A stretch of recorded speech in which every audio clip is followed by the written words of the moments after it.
It was in 2009 when my parents decided to leave Alaska and move near Cincinnati, Ohio. My father needed to get a promotion, and the only way to move around to get one was to either go to the Great Lakes District or the East Coast, and my father chose the East Coast. My mother does not like to move, and I guess a lot of the tension of the move in 2009 was due to my mother and her unwillingness to move. We had a company pack up everything and drive to Cincinnati. We flew. And it was a rather tense situation.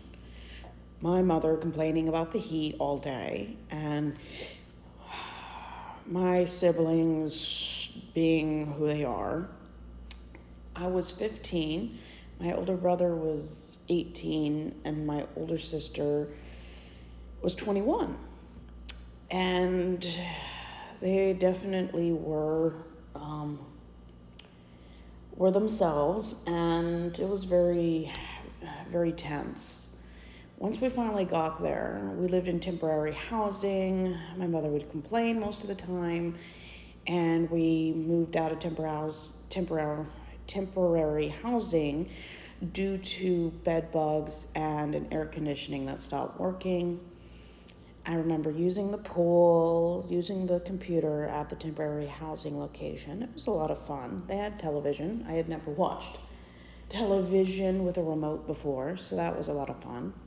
When we finally found a house, it was in a little town called Independence, which is near Florence or near the bigger city, Cincinnati.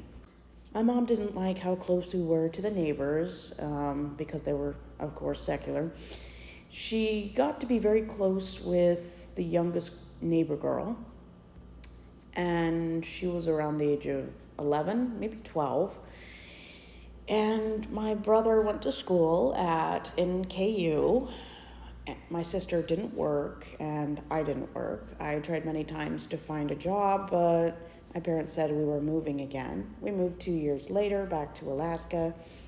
We drove from Cincinnati to Bellingham, Washington, then took a ferry up to Haines, Alaska. This was in 2011 when I was 17. My brother was 20 and my sister 23. So I was the only kid left in school, and we stayed in temporary housing in Alaska. We built a house in Wasilla this time, and it was a 3-level house. I mean, there's an underground basement, but it kind of looks like just 2 levels. It had a porch, a large backyard, a large front lawn, and a very long gravel driveway. It was a 2-garage house, and after a few years went by, my father built a shed and put it on the side of the property to house all of his stuff that wouldn't fit in the garage. My father liked to mow. We didn't really do much. We went to 2 different churches. One was in Wasilla, the other was in Palmer. Usually it started out in the honeymoon phase. My mother would find fault with something, and then we would go somewhere else. When I was